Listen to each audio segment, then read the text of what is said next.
আসসালামু আলাইকুম। TV story teller চ্যানেলে আপনাদের সবাইকে স্বাগত জানাচ্ছি।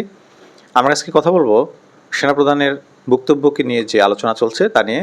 বিশেষ করে সেনাপ্রধান অন্তর্বর্তীকালীন সরকারের প্রধান ডক্টর ইউনূস যখন জাতিসংঘের অধিবেশনে যোগদানের জন্য যুক্তরাষ্ট্রে পাড়ি জমিয়েছেন, তারপরে সেনাবাহিনীর বক্তব্য এবং কিছু কথায় সারা দেশে আলোচনার একটা হইচই পড়ে গেছে। সেটি হচ্ছে, তিনি বলেছেন যে আগামী 18 মাসের মধ্যে একটি সুষ্ঠু নির্বাচনের জন্য যাবতীয় সহযোগিতা করবেন বাংলাদেশ সেনাবাহিনীর প্রধান কিংবা বাংলাদেশ সেনাবাহিনী। এবং এটি তিনি আশ্বস্ত করেছেন, যাই ঘটুক না কেন এই সহযোগিতা তার অব্যাহত থাকবে। প্রথমেই বলে রাখি, যখন বাংলাদেশের সেনাবাহিনী এই বক্তব্য দিচ্ছেন, এই বক্তব্যটা উঠে এসেছে, তিনি রয়টার্সকে একটা সাক্ষাৎকার দিয়েছেন, সেই সাক্ষাৎকারে তিনি এইসব কথা বলেছেন। আরও কিছু কথা বলেছেন, তার মধ্যে এই কথাটা একটা গুরুত্বপূর্ণ পয়েন্ট। আগামী 18 মাসের মধ্যে নির্বাচনের আয়োজন করতে সকল ধরনের সহযোগিতা অন্তর্বর্তীকালীন সরকারকে দেয়া হবে বলে তিনি আশ্বস্ত করেছেন। প্রথম কথা হচ্ছে, এখান থেকে আমরা একটা জিনিস খুঁজে বের করতে হবে যে অনেকে প্রশ্ন তুলেছেন যে একজন সেনাপ্রধান তিনি কি এই ধরনের বক্তব্য বিদেশি গণমাধ্যমকে দিতে পারেন কিনা। হ্যাঁ, তিনি ডক্টর ইউনূসের অনুমতি না নিয়ে তিনি এই ধরনের বক্তব্য দিতে পারেন কিনা। তবে এটা আমাদের মনে রাখতে হবে যে আমরা যেটি আগেই বলেছিলাম, এখন কিন্তু বিপ্লবী সরকার কিন্তু ক্ষমতায় না, বরং আমরা একটা অন্তর্বর্তীকালীন আন্তরিক সরকার গঠন করেছি, যেটা গণঅভ্যুত্থান পরবর্তী বিপ্লবী সরকার হওয়ার কথা ছিল। কিন্তু সেই বিপ্লবটাকে লক্ষ লক্ষ মানুষকে আমরা দেখেছি যে 5ই আগস্ট কীভাবে তারা সংসদ ভবন এবং গণভবনকে ঘেরাও করে বাংলাদেশের দ্বিতীয় স্বাধীনতার সূচনা করেছিল। সেই গণঅভ্যুত্থান গণবিপ্লবকে যেহেতু গণঅভ্যুত্থান গণবিপ্লবের মর্যাদা দেওয়া যায়নি, কিংবা বাংলাদেশের মানুষ যেটি পারেনি, এটা কেন পারেনি তার পেছনে অনেকগুলো কারণ রয়েছে। আমরা বিগত ভিডিওগুলোতে আপনাদেরকে বিস্তারিত কথাবার্তা বলেছি এ নিয়ে। এখন আসেন, যেই পরিস্থিতিতে আছে, অর্থাৎ এটাও ধরতে গেলে একটা সংবিধান, মানে গণঅভ্যুত্থান গণবিপ্লব হলেও পূর্বের সংবিধানকে মেনেই অন্তর্বর্তীকালীন সরকার শপথ পড়ে এখন ক্ষমতায় আছে। তো কাজেই সেনাপ্রধান কোনো একটা বক্তব্য দিলে সেটির জন্য অবশ্যই তাকে, যে তিনি যেহেতু প্রেসিডেন্টের নিয়ন্ত্রণাধীন, তাহলে অবশ্যই তাকে প্রেসিডেন্টের অনুমতি নিয়েই এই ধরনের বক্তব্য দিতে হয়। এবং আমরা মনে করছি যে প্রেসিডেন্ট শাহাবুদ্দিন চুপ্পু তার থেকে অনুমতি নিয়ে সেনাপ্রধান ওয়াকারুজ্জামান এই বক্তব্য দিয়েছেন। এটা সন্দেহাতীতভাবে বলা যায়, কেননা যেহেতু প্রেসিডেন্ট এখনো পর্যন্ত বহাল রয়েছেন। তো যারা প্রশ্ন তুলছেন যে ডক্টর ইউনূসের থেকে তিনি জিজ্ঞেস করলেন না, তার অনুমতি না নিয়ে তিনি এই ধরনের বক্তব্য কীভাবে দিতে পারেন, তাদের উত্তর হচ্ছে যে ডক্টর ইউনূস কিন্তু সেই মানে তার অধীনে কিন্তু সেনাপ্রধান না, যেটা মনে রাখতে হবে। যদিও এর আগে আমরা দেখেছি নির্বাচিত সরকারদের সাধারণত সরকার প্রধান যিনি থাকেন তার নিয়ন্ত্রণাধীন হতে হয়। যদিও প্রতিরক্ষা মন্ত্রণালয়ের নিয়ন্ত্রণাধীন কিংবা প্রতিরক্ষা মন্ত্রণালয়ের ম্যানেজমেন্টের আওতায় থাকে হচ্ছে সেনাবাহিনীর অ্যাডমিনিস্ট্রেশনটাই, কিন্তু সেনাবাহিনীর কমান্ড যেটি, সেটি কিন্তু সম্পূর্ণ প্রেসিডেন্টের নিয়ন্ত্রণে থাকে। প্রেসিডেন্টই শুধুমাত্র কমান্ড করতে পারে। তো সেনাবাহিনীর সিস্টেমেটিক ওয়েতেই চিন্তা করতে হবে, এবং সেনাবাহিনীর সিস্টেমটাকে সামরিক চিন্তাভাবনায় কিংবা সামরিক দৃষ্টিভঙ্গি দিয়ে বিচার করতে হবে।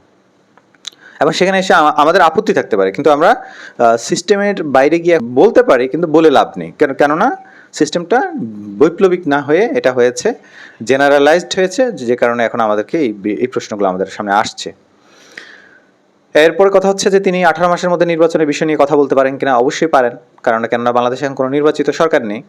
এই মানে এখানে এসে আংশিক গণঅভ্যুত্থান কিংবা বিপ্লবের মানে আভাস পাওয়া যায়, যে সেনাপ্রধান যেভাবে বক্তব্য দিচ্ছেন তার মানে বোঝা যাচ্ছে যে বাংলাদেশে একটি বড় ধরনের শূন্যতা কিংবা বিপ্লব ঘটেছে, যার কারণে একটা এই ধরনের সময়তেই মূলত সেনাপ্রধান কিংবা সেনাবাহিনীর ওপর পুরো দেশ নির্ভর করে।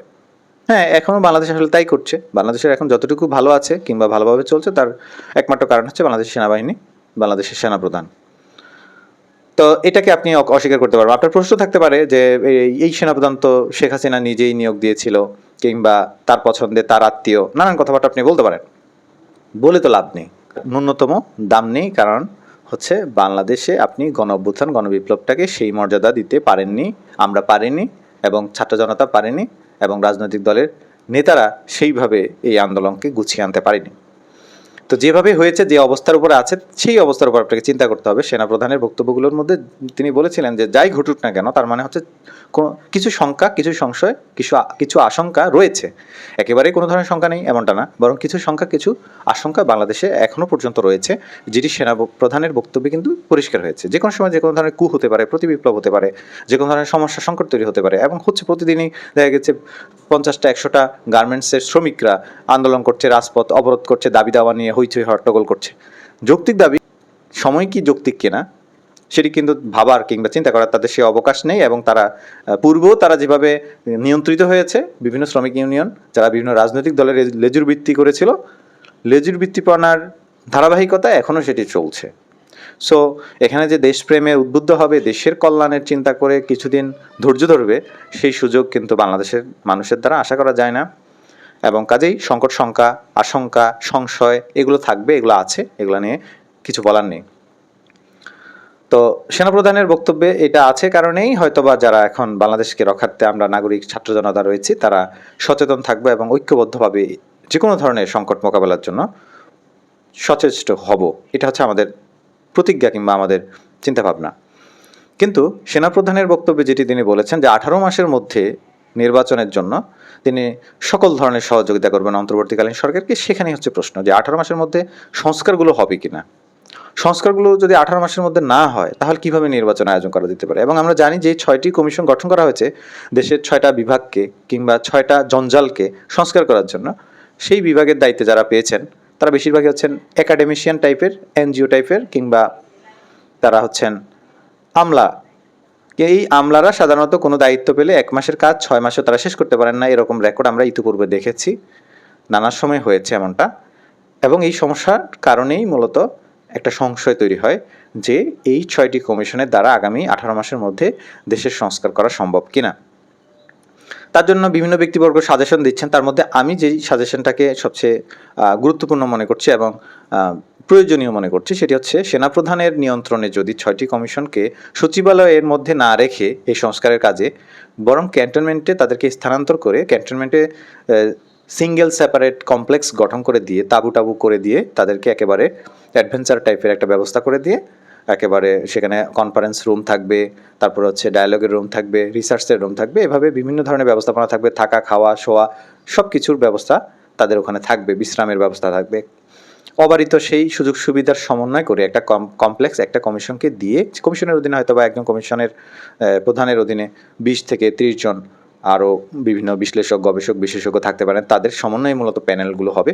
ওই কাউন্সিলগুলোকে ওখানে রাখা হোক এবং সেখানে রাখার মাধ্যমে তাদেরকে একটা সময়সীমা দিয়ে দিলে, যেহেতু সেনাবাহিনীর আর্মি স্টাফ জুনিয়র অফিসারদের সহযোগিতা থাকবে অ্যাডমিনিস্ট্রেটিভ কাজে কিংবা স্টাফিংয়ের কাজে, সেহেতু তাদের কাজ যদি 2 মাসের জন্য হয়, তাহলে দেখবেন যে 2 মাসের মধ্যে সেটি লেখাপড়া, গবেষণা, প্রতিবেদন প্রেরণ এবং প্রতিবেদনের পরবর্তী সেটিকে আবার পুনরায় মূল্যায়ন করা কিংবা পুনরায় সংশোধন করা, এই কাজগুলো কিন্তু দেখবেন 6 মাস কিংবা 1 বছর সময় বেঁধে দিলে তার মধ্যে হয়ে যাওয়ার একটা সম্ভাবনা রয়েছে। কি বিশেষ করে যখন একটা প্রতিবেদন তৈরি হবে, ওই প্রতিবেদনটা যখন ডক্টর ইউনূসের কাছে যাবে, তখন তিনি যাতে করে সেটিকে যথাসম্ভব দ্রুত সময়ের মধ্যে মূল্যায়ন করে এবং তিনি সিদ্ধান্ত উপনীত হতে পারেন। কারণ সিদ্ধান্ত নেওয়ার পরে কিন্তু অবকাঠামোগত কিছু উন্নয়নের প্রয়োজন হতে পারে, বিভিন্ন জায়গায় বিভিন্ন সংস্কারের জন্য ভবন নির্মাণ করা লাগতে পারে, বিভিন্ন কাঠামো তৈরি করতে হতে পারে, বিভিন্ন অর্গানোগ্রাম সেট আপ করতে হতে পারে, জনশক্তির নিয়োগ দেওয়া হতে পারে, অনেক কাজ রয়েছে। তো কাজেই সেই কাজগুলোর জন্য দেখা যাবে যে প্রায় 6 মাস লাগবে। তো এটাকে যদি 18 মাসের মধ্যে আসলে করতে হয়, সেক্ষেত্রে অবশ্যই ক্যান্টনমেন্টের ভেতরে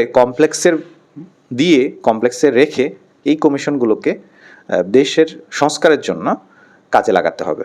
না হয় কিন্তু কোনোভাবে মনে হচ্ছে না যে 18 মাসের মধ্যে এই সংস্কার, 6 ধরনের সংস্কার বাংলাদেশে, বিচার বিভাগীয়, সংবিধান, তারপর হচ্ছে পুলিশ প্রশাসন, নির্বাচন কমিশন, হ্যাঁ, এই সংস্কারগুলো কিন্তু এত অল্প সময়ের মধ্যে করা কোনোভাবে আমলাদের দ্বারা সম্ভব না। সেখানে যদি সেনাবাহিনীর অফিসারদের সমন্বয় থাকে, তাহলে আশা করা যায় সেটা অল্প সময়ের মধ্যে সম্পন্ন করাটা সম্ভব হতে পারে। এবং এটা হচ্ছে 1 নম্বর পয়েন্ট, যেহেতু বিভিন্ন বিশেষজ্ঞ মহল থেকে এই বিষয়ে সাজেশন আসছে এবং সাবেক সেনা কর্মকর্তাবৃন্দ এই বিষয়ে এভাবেই সাজেশন দিচ্ছেন।